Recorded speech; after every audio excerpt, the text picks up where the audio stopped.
The ERG theory by Clayton Alderfer is similar to Maslow's hierarchy of needs. ERG theory by Clayton Alderfer वो Maslow's hierarchy of needs theory की तरह है। ये दोनों theories similar हैं, तो मैं आज इन दोनों थ्योरीज के बारे में बात करूंगा कि ये किस तरह आपस में सिमिलर हैं। इनमें जो मेन पॉइंट्स हैं, नीड्स जो हैं वो किस तरह एक दूसरे के साथ मिलती हैं, इसके बारे में तफसीलन बात करूंगा।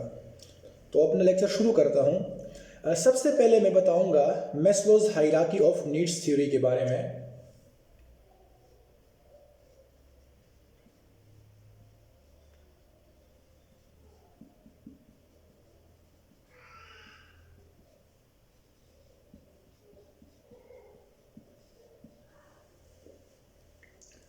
मैस्लोज हायरार्की ऑफ नीड्स में बेसिक जो है इन्होंने मैस्लोज हायरार्की में 5 नीड्स हमें बताई गई हैं, जिनमें आती हैं पहले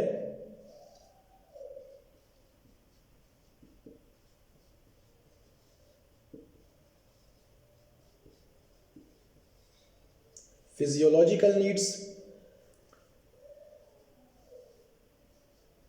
दूसरे नंबर पे आता है सिक्योरिटी और सेफ्टी नीड्स,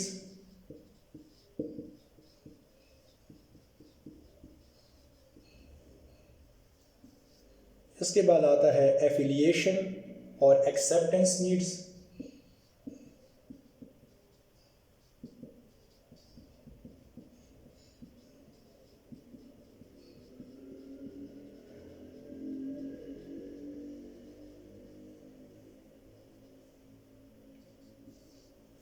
फिर आता है एस्टीम नीड्स,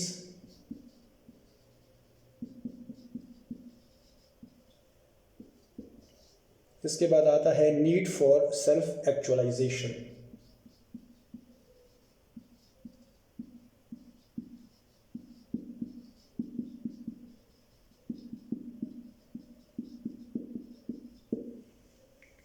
मैस्लोज हायरार्की में हमें ये 5 नीड्स के बारे में बताया गया है।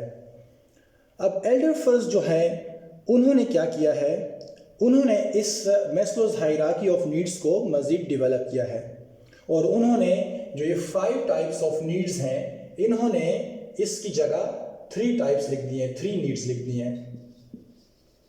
जो कि नीड्स हैं यहाँ पर 5 टाइप्स ऑफ नीड्स हैं, यहाँ पर 3 टाइप्स ऑफ नीड्स हैं।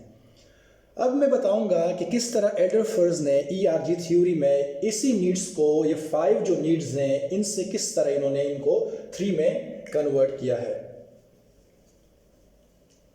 एल्डरफर ने क्या किया है, इन्होंने यहाँ पर एल्डरफर्स जो है उन्होंने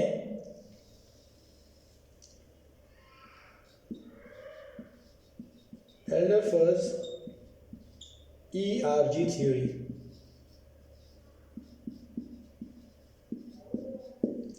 इसमें एक आता है जो सबसे पहले इन्होंने जो बताया है वो लिखा है कि एग्जिस्टेंस नीड्स।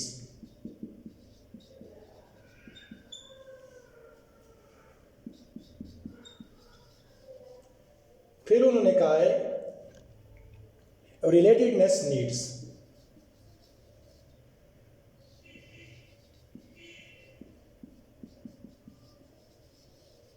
फिर आया है ग्रोथ नीड्स।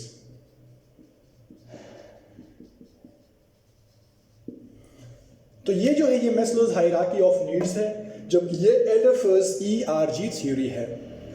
अब अभी आपको समझने में आसानी होगी एल्डरफर्स ने क्या किया है। एल्डरफर्स ने इन जो फर्स्ट 2 नीड्स हैं, जो फिजियोलॉजिकल नीड्स हैं और दूसरे नंबर पे जो है सिक्योरिटी और सेफ्टी नीड्स हैं, इन्होंने इन दोनों नीड्स को एक नाम दिया है जिसका नाम है यहाँ पे एग्जिस्टेंस नीड्स।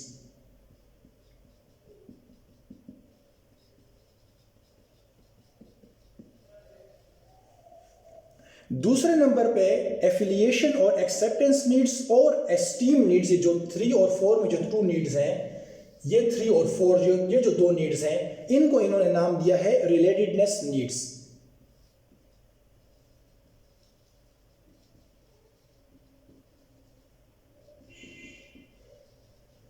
और जो आखिर में आता है नीड फॉर सेल्फ एक्चुअलाइजेशन, इसको इन्होंने नाम दिया है ग्रोथ नीड्स।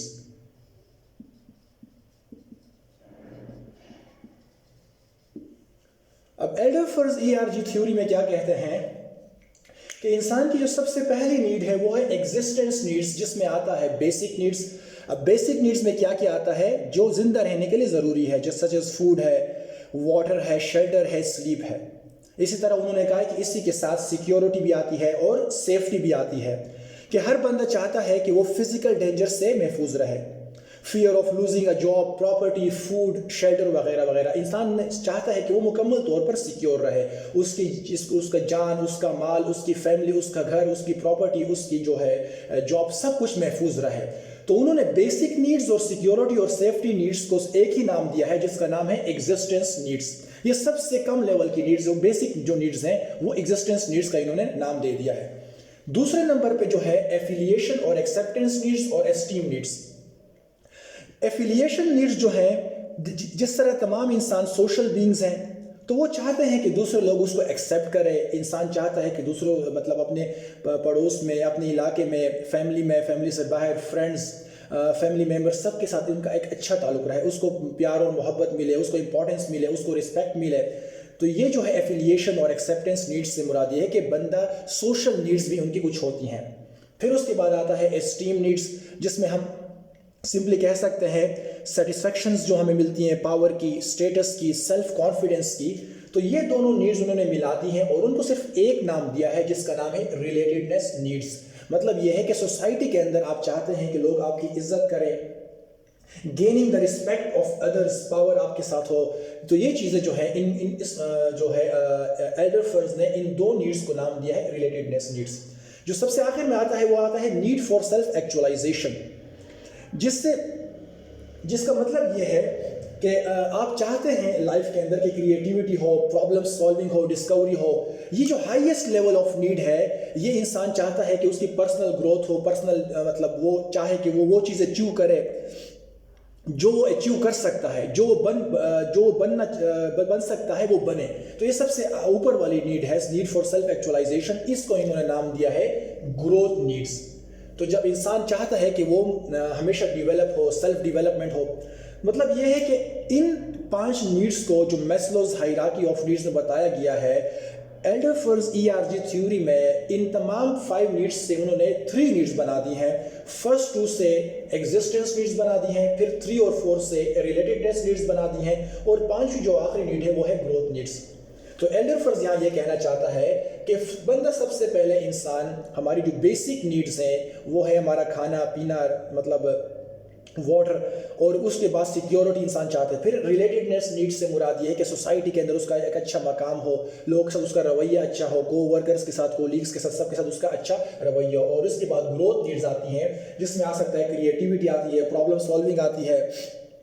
ये मतलब ये जो है it is the desire to become what one is capable of becoming, ताकि वो जो बन सकता है वो बने और वो एक्सीलेंस लाइफ के अंदर अचीव करे। एल्डरफर्स ने इस थ्योरी के अंदर एक ये बात भी कही है कि अगर आपकी जो है ग्रोथ नीड्स पूरी नहीं हो रही, तब आप जो है नीचे वाली नीड, जो लोअर नीड्स हैं, इसकी तरफ आते हैं और उसको पूरा करने की कोशिश करते हैं। अगर ये नहीं, नंबर 2 पूरी नहीं हो रही, तो आप नंबर 1 की तरफ आते हैं और उसको भरपूर पूरा करने की कोशिश करते हैं, इन ऑर्डर कि आप इन नीड्स को फिर फ्यूचर में अचीव कर सकें। इसी के साथ मेरा लेक्चर खत्म होता है। Thank you very much. अस्सलाम वालेकुम।